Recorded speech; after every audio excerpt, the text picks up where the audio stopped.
Welcome to another day of Bhagavad Gita Sadhana. It's World Meditation Day. And I want to thank Cathy for alerting me to this. And today's practice is dedicated to Cathy and to a very great meditator, the Buddha. You'll notice I wear my shirt often with Shiva on him. He's one of the great meditators. It's said that he meditates for thousands of years at a time. And the embodied Buddha can't quite do that because human lifetimes don't generally span that long. However, the Buddha spent much of his time in meditation, especially before he had his enlightenment and began teaching. So, what is meditation? In English, we don't have many words to describe it. In Sanskrit, there are many words that describe nuanced states of mind. In English, the term meditation is often referred to as a technique. I'm going to learn a meditation technique. I'm going to meditate. And in Sanskrit, many of the words associated with meditation are more about states of being. I think this is not coincidental that in the West, we focus on meditation as something we do, and in the East, meditation is something you are. It can be both. There is a whole chapter in the Bhagavad Gita just on meditation. That's chapter 6. So many verses. I think one that will be most applicable to all of us together is verse 625. So I'll be chanting from the poetic translation and embracing the song of your soul. Just a couple of lines. Slowly, slowly, let that one reach the quiet of the higher mind. Just these two lines can give us a lot to think about. In Sanskrit, the term for higher mind is buddhi, same root that gives us Buddha. Okay, and also the slowly, slowly. Especially in the West, I think, we're used to, let's get things done quickly. All right, I want to learn how to meditate. I'm going to take a class. I'm going to take a 6-week class, and by the end, I'm going to be able to meditate. And generally speaking, that's not the case, because meditation, remember, is also a state of being. And what this verse reminds us is it's not something we can force. We might want to try to force it. Our mind, according to the Gita, our awareness is always blossoming more toward its true self. And in fact, in the Bhagavad Gita, Krishna says that all that's going on in the universe is just an unfolding of his being. It's his being. And I think about that with plants, for example. I have friends and coming over this weekend for the Bhagavad Gita retreat, and I'd really like all my plants to be blooming for them. Most of them are, but this little guy is not. And there is no way I can force it to bloom. I can do what I can. I can water it, make sure it's in the sun, send it love. But ultimately, the flower has to bloom at its own time. It's a great analogy for our mind. If we want our mind to become successful in meditation, then not just on the mat, but off the mat, we need to look at, am I nourishing my mind? Am I giving it what it needs to blossom? And then we can't just keep going, blossom, there's a bud, I'm picking it apart, because we'll ruin everything. So when the fruits of meditation start to bud and blossom in our minds, we're just with them and we let it happen. We let them unfold into being. And let's see if we can do that today. Today's practice, if you'd like, there's a mudra that's named for one of the states of being of meditation. It's called Dhyana mudra. It's said to help promote effortless meditation. First, fingers and thumbs touch. The other fingers are close together. You put them right over left and then kind of slide them together until they click like little Legos. Legos of the mind. All right. Dhyana mudra. These are the eyes of Dhyana. Okay. So I invite you to try that mudra today if you'd like.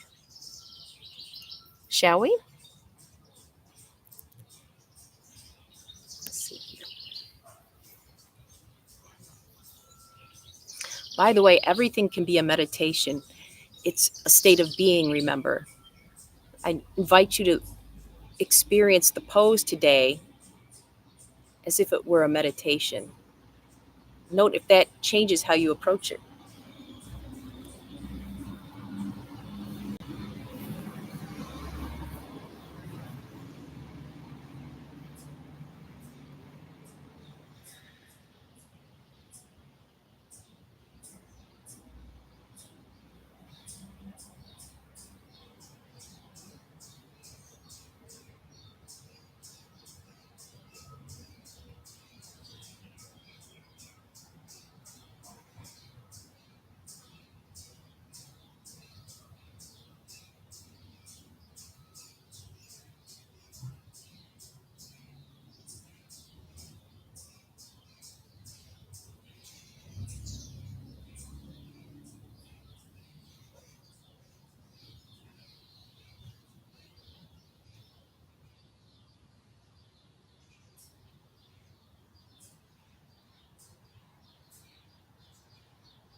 Switch sides.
For today's contemplative part of the class, I invite you to sit. If you'd like to use the mudra of Dhyana, you may, but think of allowing the mind to unfold slowly, gradually, without forcing.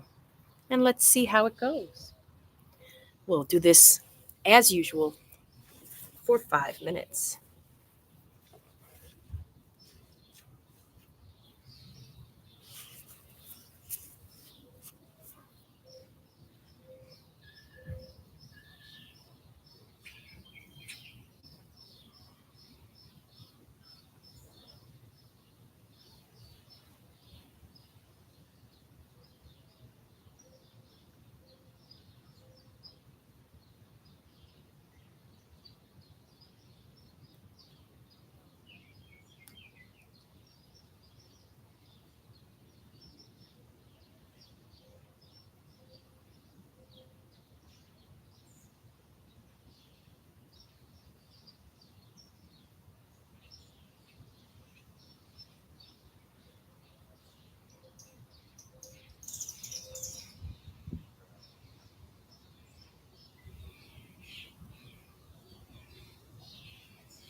Welcome back.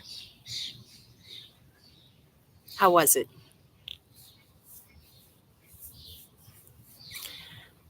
I personally found that mudra is not for me because I have an essential tremor, and this mudra made me tremor a lot. However, there are many other mudras out there that can facilitate our state of being in a meditative frame of mind. If you would like to learn much more about mudra than I can possibly teach you, then one of the editors of the book Mudras for Healing and Transformation, Cathy Prescott, is doing a 21-day mudra challenge. She's calling it a challenge where every day you'll learn more about mudra and how to use them to balance your energies. Balancing energies is said to be one of the best ways to prepare for meditation. So if that sounds good to you, the link is below. It's by donation. And World Meditation Day, I really invite you to make it a day of meditation. Remember that analogy. You have to take care of this little plant all day for it to someday bloom. What if you can take care of your mind, take care of yourself? Because I'd love to see you even happier and healthier than you are today, tomorrow. Until then.